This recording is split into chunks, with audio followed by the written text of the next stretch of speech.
हासिल किए अपने, अब 4 पॉइंट्स पे आ गए। 209 9 खिलाड़ी आउट बनाए इन्होंने। एक टाइम पे तो ये 225 तक जा रहे थे, लेकिन इरास्मस जो कैप्टन है नमीबिया के, उन्होंने बड़ी शानदार बॉलिंग की, 4 विकेट्स लिए, 20 रन देके और अच्छा खासा रोक लिया था। लेकिन 209 आई थिंक काफ़ी ज़्यादा थे। 116 ही बना पाया नमीबिया, जिसमें खातिर खा ऐसी कोई परफॉर्मेंस बैट से दिखी नहीं। स्टार्ट ज़रूर मिले जो कि आप देख सकते हैं बैटर्स को नमीबिया के, लेकिन I think the bowling was way too challenging for them.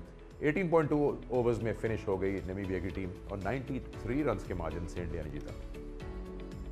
मैं ये सवाल पूछना चाह रहा था, शायद पहले भी जिक्र हुआ, कि भाई क्या वजह है कि एसोसिएट्स टॉस जीत के पहले बॉलिंग करते हैं और फिर अपने ऊपर एक बोझ डाल लेते हैं 200 सवा 200 रन का। मतलब एक फॉर्मूला है, एक ऑप्शन ये भी है कि आप पहले बैटिंग करें। मैं नहीं कह रहा कि आप 200 बना देंगे, हो सकता है 150 बनाए, but why add pressure on your bowling कि इतने ज़्यादा रन आप खा लें। आई थिंक आज के मैच में तो मैं भी बहुत सरप्राइज थी, जिस वक्त इंडिया के इतना फ्लैट ट्रैक, अच्छा खासा ट्रैक देखने में तो ऐसे ही लग रहा था, पिच रिपोर्ट भी ये थी। आज के मैच में मैं काफ़ी हैरान थी, क्योंकि शाम का मैच था, ड्यू का इतना कुछ बहुत ज़्यादा फैक्टर नज़र नहीं आया अभी तक। पर जब सुबह 11 बजे का मैच होता है तब चीज़ें थोड़ी सी बदल जाती हैं। ऑब्वियसली हल्का फुल्का मॉइस्चर आपको जो भी हेल्प मिलती है तब होती है। आई थिंक एक ये भी परेशानी होती है, अगर आप पहले बैटिंग कर लें और दूसरी टीम की बॉलिंग बहुत ही तगड़ी है तो आपके बॉलर्स को बिल्कुल मौका ही नहीं मिलता अपने आप को एक्सप्रेस करने का। फॉर एग्जांपल आप 70-80 रन पे या 100 रन पे, जैसे आज नेपाल आउट हुई 120 रन पे आउट हो गई, तो इवन नेपाल जो था वो इटली के अगेंस्ट विकेट्स नहीं ले सका, बिकॉज आपके बॉलर्स किसी किस्म का कोई प्रेशर डाल ही नहीं सकते। पहले बॉलिंग करने का थोड़ा सा एक एडवांटेज ये होता है कि आप अर्ली विकेट्स ले लें तो आप अपने बॉलर्स के फुल पोटेंशियल थोड़ा सा दुनिया को शो कर सकते हैं। तो आई थिंक ये एक मे बी एक सोच हो सकती है इसके पीछे। मैं इसमें अपनी एक जो मुझे समझ आती है कि एसोसिएट मेंबर ऐसा क्यों करते हैं वो डिस्कस करता हूँ। मेरे ख्याल में जो अपसेट होने का चांस है ना वो बैटिंग में ज़्यादा होता है, क्योंकि किसी भी टीम की अगर बैटिंग क्रम्बल कर जाए या वो प्रेशर हैंडल ना कर सके, बुरे शॉट खेल जाए, कंप्लेसेंट हो जाएं, ओवर कॉन्फिडेंट हो जाएं, तो वो एक चांस लेने की एक फ्लूक लगने का एक चांस लेते हैं, जो मुझे लगता है। हालांकि उनको चाहिए कि अगर उनको एक अच्छी अपॉर्चुनिटी मिली है, let's make the most out of it, go out there, enjoy yourself as a batsman, अपने आप को कम प्रेशर में खिलाएं।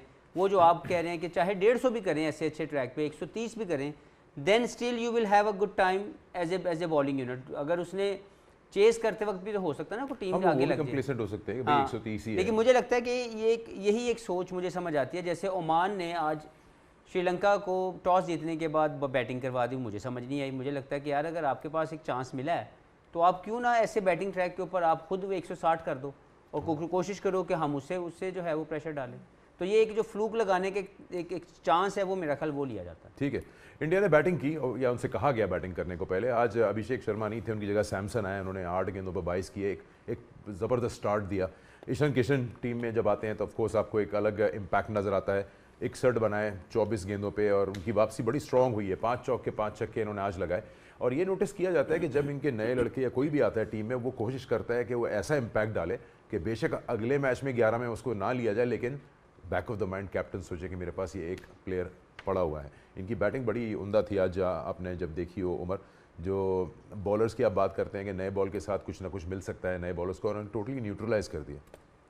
आई थिंक आप इनकी अगर स्ट्रेंथ देखें, चाहे वो बॉलर और बैट्समैन हो, like to like player bench पे बैठे हुए। ईशान किशन ने ये लास्ट 5-6 महीने पहले back to back 300 captain change हो जाते हैं। आई थिंक एक सबसे इंपॉर्टेंट चीज़ ये भी है कि आपके जो मैनेजमेंट है, जो कोचिंग स्टाफ है, वो एक प्लेयर के साथ, स्पेशली अगर आप अभी इनके अंडर 19 टीम के साथ देख रहे हैं तो इससे पहले राहुल ड्राविड था, उसने ग्रास रूट पे काम किया नीचे लेवल पे, फिर आगे नेशनल टीम के साथ उनकी परफॉर्मेंस आप देखिए, T20 वर्ल्ड कप वो जीते। अभी इस दफ़ा उनके साथ वो था लक्ष्मण था। तो इट्स मीन्स के जब आप किसी प्लेयर के साथ 1-to-1 या उनके साथ जब टाइम गुजारते तो ऑब्वियसली आपकी जो प्लानिंग होती है या आपकी जो विजन होता है, जब तक आप उसको लॉन्ग टाइम नहीं दे तो आपकी और प्लेयर की अंडरस्टैंडिंग नहीं बन सकती और फिर आपकी जो प्लान है वो एग्जीक्यूट भी नहीं हो सकती। तो आई थिंक सिस्टम का अच्छा होना बड़ा इंपॉर्टेंट है और जो कंसिस्टेंसी है कि प्लेयर्स को, मैनेजमेंट को पूरा टाइम देना चाहिए। एटीट्यूड या एरोगेंस का शायद इशू हो, लेकिन जब आप बात करते हैं स्किल्स की तो काफ़ी शानदार हैं। जो अभी हम बात कर रहे थे कि इनकी बेंच स्ट्रेंथ हो या वो प्लेयर रिप्लेस करने के लिए जो आ रहा है वो खुल के खेल रहा है, जैसे ईशान किशन ने आज खेला। उसको ये परवाह नहीं है या ऐसा इंप्रेशन आता है कि मैं शायद एक ही मैच के लिए आया हूँ, जिसको मैं रिप्लेस कर रहा हूँ वो फिट हो जाएगा तो वापस आएगा, but they want to make sure कि वो इम्पैक्ट डालें। तो फ्रीडम जो है वो दिख रहा होता है कि मैं इसको दोनों हाथों से अपॉर्चुनिटी ग्रैब करूं। बिल्कुल, संजू सैमसन गए थे उनकी जगह, अभिषेक की जगह। और आई थिंक ईशान किशन, मुझे लग रहा है आप मेरे नोट्स यहाँ से पढ़ सकते हैं, मैंने लफ्ज़ ही उनके लिए एटीट्यूड का रखा है कि ईशान किशन ऐसे प्लेयर हैं जो मुझे बहुत रिजेम्बलेंस लगती है विराट कोहली से, not on the way he plays but जो इम्पैक्ट है ना गेम के ऊपर, वो मुझे इनका ऐसा नज़र आता है कि इनके अंदर वो फाइटिंग स्पिरिट भी और वो जो विनर्स माइंडसेट और एक सेल्फ बिलीफ बहुत ज़्यादा होता है ना किसी प्लेयर के अंदर, वो ईशान किशन में मुझे नज़र आता है। बहुत ही डेफिनेटली आउटस्टैंडिंग खेले हैं। संजू सैमसन की जो आप बात करें कि एक ही मैच मिला, बट उसमें उन्होंने ये नहीं सोचा कि मैं अपनी एवरेज को कुछ देख लूँ, मैं लंबा खेलने चला जाऊँ। उन्होंने जो उनका रोल था अभिषेक शर्मा का, एग्जैक्टली उसी रोल को अपनाया और उसी रोल से क्रिकेट खेली। 275 के स्ट्राइक रेट से वो खेले और वो भी बड़े अरसे बाद उनको मौका मिला। जितना संजू सैमसन की परफॉर्मेंस है उसके हिसाब से उनको उतना रेगुलर मौका नहीं मिल पाता बिकॉज उनकी टीम बैटिंग इतनी स्ट्रॉन्ग है, लेकिन उन्होंने बिल्कुल भी अपने लिए क्रिकेट मैच नहीं खेला, उन्होंने उसी तरह से खेला जैसे रिक्वायरमेंट थी। तो आई थिंक ये चीज़ें जो हैं उनकी काबिल तारीफ़ हैं। फिर आज हार्दिक के भी रन हो गए, तो अभी सारी टीम, स्काई के पहले मैच में रन हो गए, तो अब इनके टॉप 5-6 लोग रेडी हैं, सबके रन हो चुके हैं। तो आई थिंक डेफिनेटली इंडिया के लिए पॉजिटिव है ये। अभी हम ये प्रोग्राम के स्टार्ट होने से पहले बात ही कर रहे थे सना से कि about the transformation women's team में भी ऑस्ट्रेलिया की डोमिनेंस रही है, लेकिन जिस तरह से इंडिया का प्रोग्रेस नज़र आया है विमेंस साइड पे, इस तरह मेंस में भी है। और आपने शायद बात की थी गालिबन एक आध दिन पहले कि जो भी आता है रिप्लेस करने वो एक कंप्लीट प्रोडक्ट दिख रहा होता है। जैसे हमने देखा था तिलक वर्मा आए थे, जिस तरह परफॉर्मेंस दिया, तो वो एक फिनिश प्रोडक्ट है, हाफ कुक्ड मटेरियल नहीं है कि एज रिप्लेसमेंट है। देखिए, मैंने प्री में बात की थी, जो सबसे इम्पॉर्टेंट होता है ना, और इंडिया ने फॉलो किया है ये फॉर्मेट या ये प्रेसिडेंट जो सेट हुए हैं या टेम्पलेट जो सेट हुआ है, वो सेट हुआ है ऑस्ट्रेलिया से। जब आप अपनी टीम के स्टैंडर्ड सेट कर देते हैं ना कि हमें इस कैलिबर का प्लेयर चाहिए, ओपनर ये कैटेगरी में खेलेगा तो होगा, नहीं तो नहीं होगा, नंबर 3 के ये रोल है, नंबर 4 का ये रोल है, बॉलर हमें इस लेंथ पे, उसके KPI जो है ना वो सेट हो गए में। उसको पहले ऑस्ट्रेलिया अप्लाई करता था, फिर इंडिया ने किया। आज ईशान किशन अगर वो आया है तो उसने अभिषेक की तरह खेलना शुरू कर दिया। उसे पता है कि मुझसे पहले यहाँ पे अभिषेक था, अगर अभिषेक वैसे शर्मा जो है वैसे खेल रहा है तो मुझे भी वैसे ही खेलना पड़ेगा, मैं अपने मर्जी से नहीं खेल सकता, क्योंकि वो टेम्पलेट सेट है कि भाई अगर एज ए ओपनर जाएगा तो उसका ये स्ट्राइक रेट हमें चाहिए, उस नंबर की डिमांड है। बस ये हमारे अनफॉर्चुनेटली जो पाकिस्तान का मसला चलता है, वो स्टैंडर्ड सेट नहीं हुए, जिसकी वजह से हम डिटीरिएट करते जा रहे हैं। अगर आप इंडिया को देखें, उनका जो भी प्लेयर जाएगा उसकी एक रिप्लेसमेंट उसी स्टैंडर्ड की रेडी खड़ी हुई है, और जो आने वाला उसको भी पता है कि मैं किसी PR से नहीं आ रहा, मैं आऊँगा तो मैंने अगर रोहित शर्मा चेंज हुआ तो अभिषेक शर्मा आ गए, विराट कोहली गया तो तिलक वर्मा आ गए, उसी तरह की कैपेसिटी का प्लेयर है। अभी उस जगह भी नहीं पहुंचा हुआ, लेकिन कैपेसिटी वही है, तरीकाकार वही है कि उसको खेलना भी आता है, उसको मैच बनाना भी आता है। तो बात यह है कि जब आप स्टैंडर्ड सेट कर देंगे तो आपके लिए कुछ मुश्किल नहीं होगा। जैसे अभी मैं पाकिस्तान की, मैंने सुबह आपसे बात की, मेरे नज़दीक 2 प्लेयर शामिल और माज बिल्कुल रेडी हैं, लेकिन कब उनको मौका मिलता है ये इसका फैसला सिलेक्टर लेंगे। लेकिन आपके पास जैसे साइम और फरहान अगर रेडी हैं, तो अगर आप शामिल और माज को भी रेडी कर लें तो वो भी 2 ऐसे प्लेयर होंगे कि जो उस स्टैंडर्ड के मुताबिक आपको खेल के दे सकते हैं। ठीक, इनके ग्रुप पे एक नज़र डाल लेते हैं। इस ग्रुप में फोर्स पाकिस्तान भी आप जानते हैं, और ये ग्रुप में अभी जो सिचुएशन है वो इस तरह से है कि पाकिस्तान इस मैच से पहले लीड कर रहा था इस ग्रुप पर, बट सिमिलर पॉइंट्स हैं, नेट रन रेट का फ़र्क है, बड़ी विक्ट्री थी 93 रन से, तो नेट रन रेट काफ़ी स्ट्रॉन्ग हो गया। नीदरलैंड्स के पास भी एक मौका होगा कि अगर वो किसी एक टीम को हरा सकें तो वो भी 4 पॉइंट्स पे आ सकते हैं। असल जो फैसला कुन मैच होगा वो होगा इंडिया पाकिस्तान का, वो जो जीतेगा आई थिंक वो सिक्योर कर लेगा अपनी सुपर 8 की पोजीशन। ब्रेक लेंगे, ब्रेक के बाद वापस आएंगे और मैं पूछना चाहूँगा उमर गुल से कि वो अपने करियर में कभी उन्होंने हार्दिक पांड्या जैसे बाल क्यों नहीं रखे। वैसे मेरे रिदमिक मोमेंट में बदलाव आता था, क्योंकि मैं जो अपना स्टांस, अपना pick up the bat and tap the front foot, ये जो मेरा एक सिंक होता था, जिसको हफीज भाई कहते हैं रिदमिक मोमेंट या ट्रिगर मोमेंट, आपकी एक रेडी पोजीशन होती है, वो मेरी डिस्टर्ब हो रही थी and it took me about may be 1-2 over, जिसमें मुझे वो रीसेट करना पड़ा अपना वो ट्रिगर मोमेंट, क्योंकि अश्विन उस टाइम पे 2012 में पॉज लेते थे, थोड़ा सा रुकते थे, तो ये एक रिदमिक मोमेंट को तोड़ता ज़रूर है, लेकिन ये इलीगल नहीं है। बट मैं समझ सकता हूँ कि अगर उस्मान तारिक 5 में से या 6 में से 2 डिलीवरीज पॉज के साथ तो कराते ही पॉज से, तो आपको एज अ बैटर पहले ही पता है कि इनका तो हर बॉल इसी से आएगा। नहीं, लेकिन उसके पॉज की भी टाइमिंग बदलती है, क्योंकि जब आप रिपीटेबल एक्शन पे आते हैं ना, तो रिपीटेबल एक्शन पे बैट्समैन का अपना रिदमिक मोमेंट या ट्रिगर मोमेंट या रेडी पोजीशन को सिंक करना आसान हो जाता है बनिस्बत उस बॉलर के जो वेरिएशन के साथ पॉज लेना शुरू कर दे या अपने एंगल बदलना शुरू कर दे। जैसे फास्ट बॉलर है, जब वो अपने एंगल चेंज करता है या हल्का सा अपने आप को साइड ऑन करने की कोशिश करता है, क्रीज यूज़ करता है, तो आपकी तमाम रिदमिक मोमेंट जो है वो बदल जाती है। तो बेसिकली ये थोड़ा सा कंफ्यूजिंग है बैट्समैन के लिए, क्योंकि उसकी रिदमिक मोमेंट जो है वो थोड़ी सी बदल जाती है। ये इसमें एक हाफिज़ से मैं एक सवाल करना चाहता हूँ, क्योंकि ये स्पेस से गुजरा है, ये इसकी जो बॉलिंग एक्शन का हुआ था, अगर आप प्लीज़ ज़रा ये बता दें कि ये जो आपकी जो डिग्री है वो कहाँ से स्टार्ट होती है, कहाँ पे फिनिश होती है, ये अगर मैंने पहले भी बताया और मैं फिर जो भी इसको समझना चाहता है कि कोई फ़र्क नहीं पड़ता कि आप यहाँ से बॉल करें या आप हाई आर्म एक्शन से बॉल करें, साइड आर्म आप चले जाएँ या ऊपर चले जाएँ। जो काउंटिंग है, जो रूल कहता है, जो नया रूल सेट हुआ है 2014 में, वो जैसे ही आप हॉरिजेंटल पे पहुंचेंगे आपकी काउंटिंग स्टार्ट हो जाएगी। अगर जो बेंड आपका यहाँ पे काउंट होगा और जहाँ पे आपका रिलीज़ होगा उसका टोटल जो डिफरेंस है, अगर वो 15 डिग्री से ज़्यादा है तो आप इलीगल है, अगर वो 15 डिग्री से कम है तो आप लीगल हैं। वो चाहे आप हाई आर्म एक्शन से कर लें या आप साइड आर्म एक्शन से कर लें। उस्मान के केस में उनका एक बेंड है जो यहाँ पे भी है हॉरिजेंटल पे भी, और जब वो रिलीज़ भी कर रहे हैं तो वो बेंड उसी जगह पे मौजूद है। अब देखना ये है कि यहाँ का बेंड और उनके रिलीज़ के बेंड में अगर 15 डिग्री से ज़्यादा डिग्री चली गई है तो वो इलीगल है, जो कि ऑलरेडी उन्होंने 2 मरतबा टेस्टिंग करवा ली, उसमें कोई ऐसा इशू नहीं है। तो मुझे नहीं लगता कि इसके ऊपर कोई इतना ज़्यादा इशू क्रिएट करना चाहिए।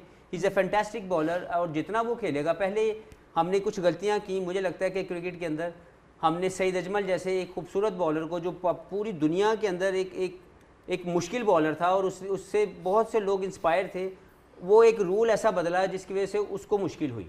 उसके बाद अगर हम इस तरह के अनऑर्थोडॉक्स बॉलर्स को अगर हम लोग रोकते रहेंगे, मैं ये नहीं कहता कि वो इलीगल को हम अलाउ करें, लेकिन हम बहुत सी जगहों के ऊपर उन चीज़ों के ऊपर फोकस करके बैठे हुए हैं जहाँ से ये जो खूबसूरती है क्रिकेट की वो ख़राब होती जा रही है। लेकिन असल में जब 15 तारीख को जो मैच आ रहा है और ट्रम्प कार्ड बोला है सलमान ने उस्मान तारिक को, तो कहीं ना कहीं मेंटली उनको चैलेंज तो करना है ऐसी न्यूज़ को फैला के।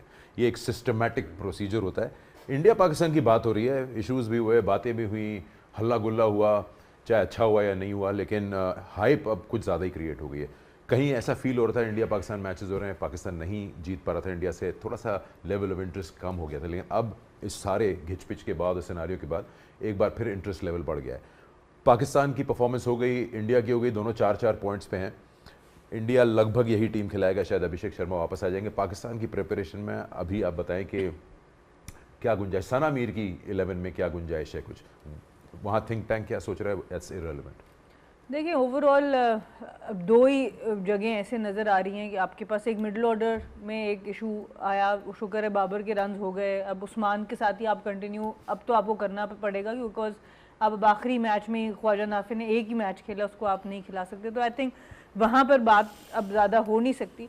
दूसरा ऑप्शन ये है कि अगर आपने इसी कॉम्बिनेशन से जाना है 2 स्पिनर्स के साथ, जो कि मेरे ख्याल से पाकिस्तान जाएगा डिपेंडिंग ऑन द कंडीशन, वहाँ आपके फास्ट बॉलर की पिक बड़ी इंपॉर्टेंट होगी। शाहीन अभी आउटस्टैंडिंग बॉलर रहे हैं, इसमें कोई शक नहीं है, उनकी बहुत सर्विसेज है पाकिस्तान के लिए, पर इस वक्त उनकी फॉर्म उस तरह की नहीं है कि आप उनसे डेथ में भी बॉलिंग कराएं और नया बॉल भी कराएं। हो सकता है वो नया बॉल बहुत अच्छा करते हैं दोबारा से जिस तरह वो करते हैं, बट उनको भी काफ़ी हद तक रीड कर लिया गया और वो भी अब प्रेडिक्टेबल आगे से ही बॉल करें। तो फिर या तो आपके पास नसीम का ऑप्शन है कि आप नसीम शाह को वो मैच खिलाएंगे, या फिर आपके पास सलमान मिर्ज़ा का ऑप्शन है। एक ऑप्शन मैं दूँ जी, फ़खर जमान को लाने का। जी, क्या आप मानते हैं कि जो करंटली पाकिस्तान के स्क्वाड में कीपर हैं वो बैटर कीपर हैं? फर्स्ट प्रायोरिटी है कि एज अ बैटर है कीपिंग, वो बैटर जो कीपिंग कर सकते हैं, तो क्यों ना आप साहिबजादा फरहान को ग्लव्स दे दें?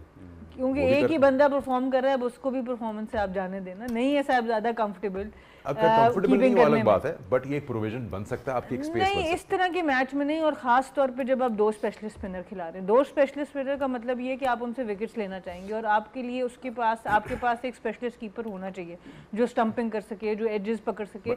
इस इतने बड़े मैच में आपको चेंज नहीं करना। मैं इसमें एक चीज़ बताता हूँ, एक किस्सा छोटा सा इसमें टच कर। कहिए। हम लोग 2011 के वर्ल्ड कप के लिए तैयारी कर रहे थे और हम वकार भाई हमारे कोच थे, उनकी बहुत सी ऐसी बातें हैं जो हमें काफ़ी देर बाद समझ आई। He was absolutely right that time, और हम लोग नहीं समझ पा रहे थे।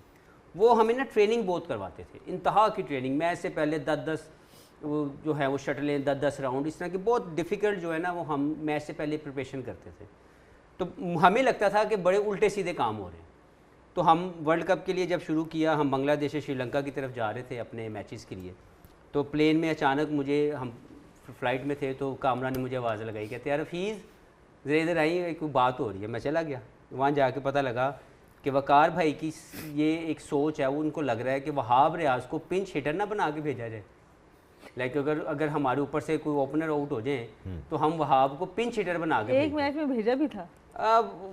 लेकिन उस वक्त ये एक आइडिया उन्होंने फ्लोट किया कि जी उनको ये लगता है कि ये किया जाए। तो मैंने कहा यार जहाँ पे इतने उल्टे सीधे काम हो रहे हैं अभी करके देख लो।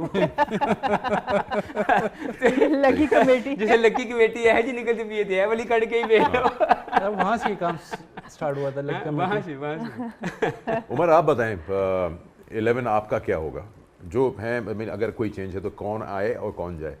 मेरे ख्याल से मैं तो सेम टीम के साथ अब जाऊँ जो टीम अभी करंटली है। शाहीन का एक इम्पैक्ट तो है, ऐसा नहीं कि अगर वो खेलेंगे तो वो भी रिस्पॉन्सिबिलिटी लेने की कोशिश करेंगे।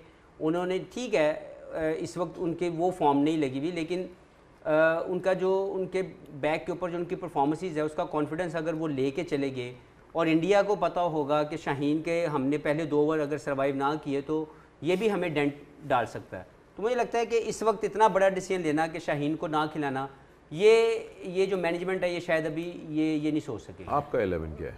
मतलब 11 नहीं मांग रहा, अगर कोई चेंज है तो क्या है? Same team, no change, same. एक अगर मैं खिलाना चाहूँ तो मैं ज़ात तौर पर सलमान मिर्ज़ा को खिलाऊँ, क्योंकि वो खेला नहीं हुआ और अभी तक की जितनी उसकी क्रिकेट हमने देखी है वो अच्छी बॉलिंग कर रहा है। हटाएंगे किसको? मन नहीं पता है, उन्होंने हमें ऐसे गोल होते बैठे नहीं। एक चीज जिन्होंने गुंजले पाए नहीं वही सुधार वही सुधार।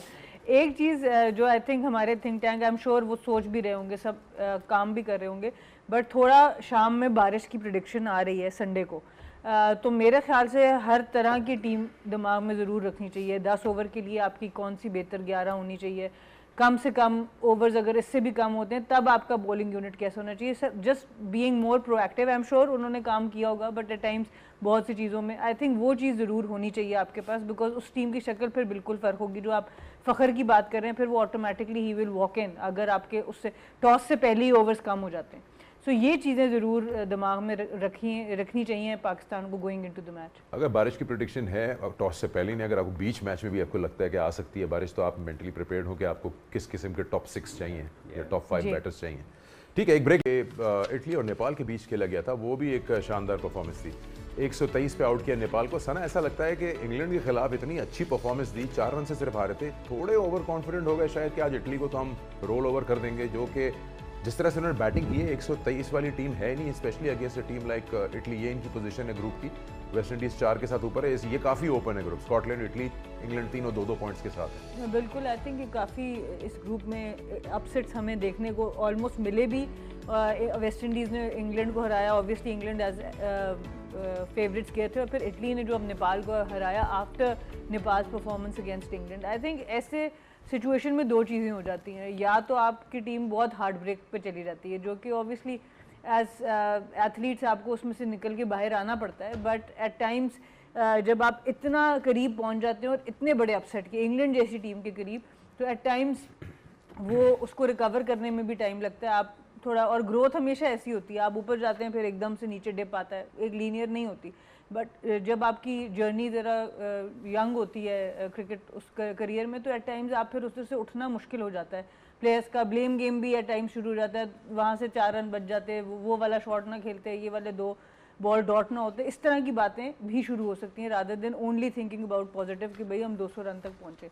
एक तो वो भी पॉसिबिलिटी है, दूसरी पॉसिबिलिटी ये भी है जो आप कह रहे हैं कि ओवर कॉन्फिडेंस की भी पॉसिबिलिटी होती है, बट वो तो ऑब्वियसली टीम को ही बेहतर पता होगा। बट इटली को भी आप ये नहीं कह सकते, इटली क्वालिफाई करके आया है, इटली वैसे नहीं आया। इटली की जो परफॉर्मेंसेज अगर आप यूरोपियन क्वालिफायर्स में उनकी परफॉर्मेंसेज देखें, बड़ी तगड़ी परफॉर्मेंसेस करके इटली आया है। तो मेरे ख्याल से पिछला मैच इनका बहुत ऑफ था, बट हम इनसे ऐसी ज़रूर एक्सपेक्ट कर रहे थे परफॉर्मेंस के, जिस तरह से इन्होंने फाइट दिखाया है और जिस तरह की बैटिंग करके फ्लॉलेस 10 विकेट से जीते।